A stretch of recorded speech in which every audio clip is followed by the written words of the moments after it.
पक्षांतर्गत आम्ही एकत्र काम करत असताना ज्या काही माहिती पोलीस यंत्रणेला पाहिजे असतात। वाल्मिक कराड यांच्या पत्नीनंतर CIDने तब्बल 9 तास चौकशी केलेल्या त्या 2 महिला कोण आहेत? वाल्मिक कराडला अटक करण्यासाठी CIDने मोठा डाव टाकला आहे।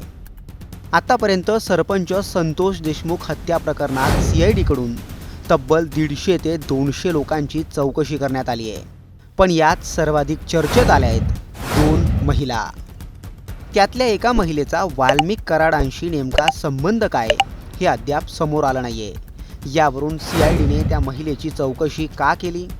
नेमका त्यांचा सरपंच संतोष देशमुख हत्या प्रकरणाशी काय संबंध आहे याचाच सविस्तर आढावा या व्हिडिओतून घेणार आहोत।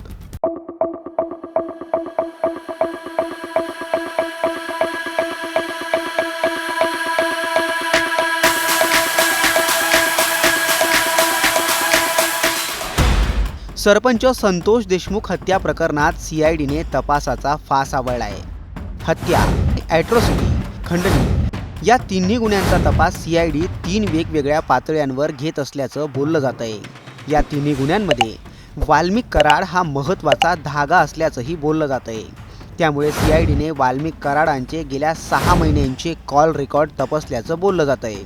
त्याचबरोबर कराडांचे व्हॉट्सअप चॅट, आर्थिक देवाणघेवाणीचे रेकॉर्डही तपासले गेल्याचं बोललं गेलं आहे। वाल्मिक कराडांचे निकटवर्तीय, त्यांचे कुटुंबीय, राजकीय हितसंबंध असणारे व्यक्ती हे सगळेच CIDच्या रडारवर असल्याचंही बोललं जात आहे। वाल्मिक कराडची पत्नी मंजिरी कराड यांचीही CIDने 2 वेळा चौकशी केली आहे। त्यांच्या चौकशीनंतर CIDने राष्ट्रवादी काँग्रेसच्या महिला प्रदेशाध्यक्ष संध्या सोनवणे यांची चौकशी केली आहे। तब्बल 9 तास चाललेल्या या चौकशीत नेमकं काय घडलं याबाबत संध्या सोनवणे यांनी स्वतः माध्यमांना माहिती दिली आहे। ज्या पोलीस यंत्रणेला ज्या काही माहिती हवी आहे त्या विचारण्याचा प्रयत्न केला आणि माझ्या परीने जे काही सांगता येत आहे तेवढं मी नक्कीच सांगितलं। हे 5 चौकशीतले मुद्दे आपण बाहेर सांगू शकत नाही।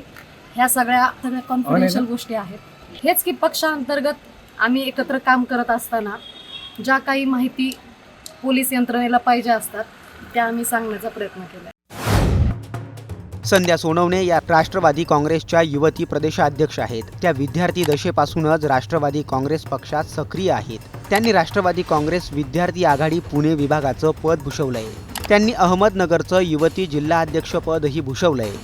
लोकसभा निवडणुकांपूर्वीच त्यांची राष्ट्रवादी काँग्रेसच्या युवती प्रदेशाध्यक्षपदी वर्णी लागली होती। तेव्हापासून त्या बीड जिल्ह्याच्या राजकारणात सक्रिय आहेत। राष्ट्रवादी काँग्रेसचे मेळावे, सभा आणि इतर कार्यक्रमांमध्ये ते उपस्थित असतात। वाल्मिक कराडांशी त्यांचा राजकीय संपर्क असल्यामुळे त्यांची चौकशी झाल्याचं सांगण्यात येत आहे। संध्या सोनवणे यांच्या व्यतिरिक्त CIDने आणखीन एका अज्ञात महिलेची चौकशी केल्याचं सांगितलं जात आहे। या महिलेला पुण्यावरून केज पोलीस ठाण्यात नोटीस देऊन बोलावलं गेलं होतं। केज पोलीस ठाण्यात वाल्मिक कराडांवर खंडणीचा गुन्हा दाखल करण्यात आला होता।